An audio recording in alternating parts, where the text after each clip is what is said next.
So imagine me in my mid-30s, working hard, playing even harder, clubbing, out with friends most months, a complete petrol head, loving life and living, occasionally burning the candle at both ends, a mum to 2 gorgeous kids, and married to my old man Dave. We both happened to be off work that day. We had our 2 dogs. Raph had just started his 2nd week into full-time nursery, and I suggested we took the dogs out for a walk instead of having an argument with our daughter when she came home from school about walking the dogs. Little did I know I wouldn't come home that night or the next. Or that was the last time I would bathe my 3-year-old son and put him to bed. Or that I would never drive my 13-year-old daughter to school ever again. I just didn't realize my entire existence was about to change forever.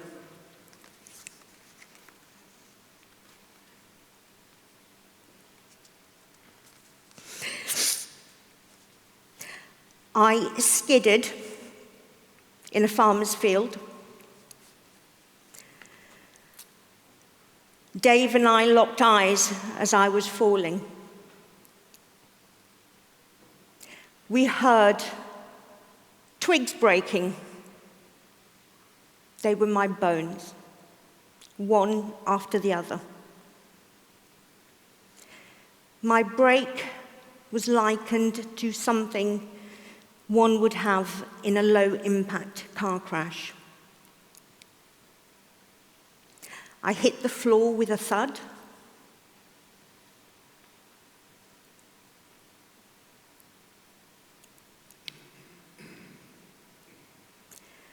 And the next thing, I'm in hospital. And my life had changed. I had suffered a spiral fracture to the fib, tib, ankle, and foot. The next 4 years were horrific, and it took us to the absolute brink. We were trying to juggle hospital appointments. We were trying to juggle childcare. And latterly, finances. Dave had to give up work to become the active parent and my part-time carer. And then I picked up an infection.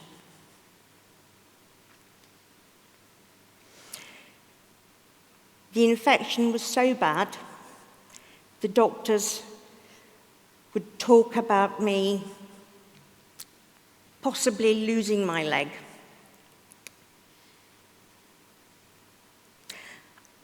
I would choose my limb every time. And when I became too poorly to choose, they asked Dave,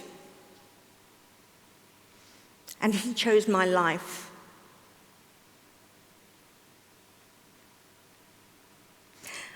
I hated Dave for making me lose my leg. I hated the universe even more for doing this to me. I could not believe I had lost my limb. I was disgusted with myself. And I thought that Dave was disgusted by the way I looked too. So much so that I would create scenarios whereby I would take my own life. And one evening, I crawled across the landing because I wanted to hang myself. However, I couldn't make it to the end of the landing. Exhausted from getting as far as I did, I lay there. And Dave found me in the morning. And he got down on the floor and we talked for the first time. And we laughed so much.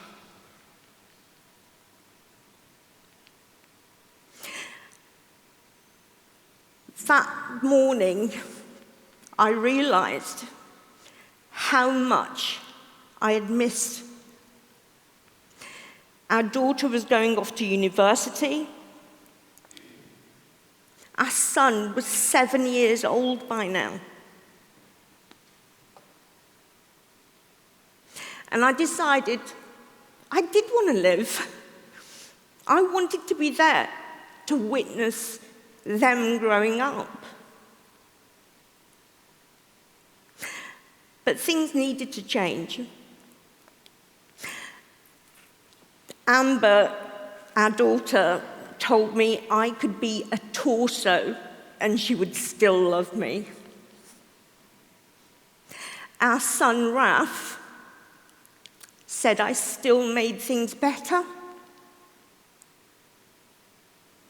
But he wanted me to promise I would never have a long stay in hospital again because his dad would make him eat sausages and mash every day again.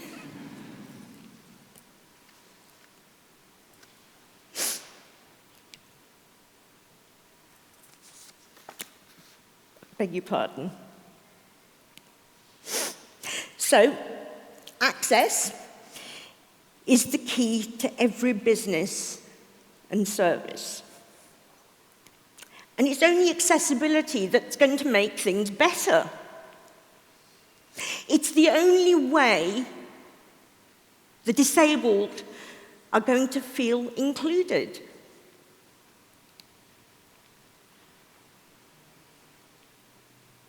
If people with disabilities like me were able to work,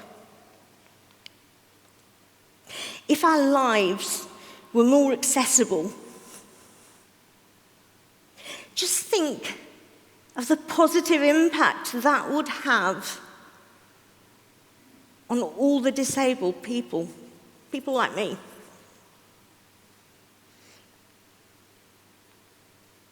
This would impact our mental health, even the social care system, travel and tourism, social services. Imagine a country where the disabled roam free, without prejudice. We live in a free country, do we not? Yet the disabled aren't allowed to move freely because accessibility never makes it to the top of anybody's agenda. It's discussed, but it never makes it to the top.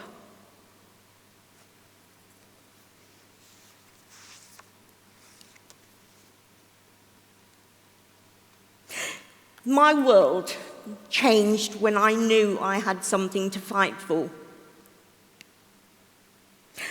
I survived sepsis, not once, but twice.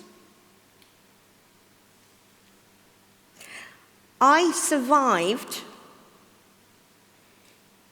to make this change for others like me. You know, many times I've been told, since this happened to me, that God only gives you a burden that you can carry. But I'm strong enough to bear mine. I can carry yours too, and anybody else who's struggling, I'm willing to do that. I didn't quite realize the meaning of that. You know, carrying your burden, whereas I do now. See, accessibility has become my mission, my goal, my vision, and my life's ambition. Northern Ireland has given me much since my relocation. What better way to show my appreciation than to combine my vast retail experience and my mission, accessibility. And with it, unlock the purple pound. And this is the collective spending power of the disabled. If we were able to access businesses, services, websites, £274 billion per year would go into the UK economy. It's a vast amount of money. And that accessibility would unlock that.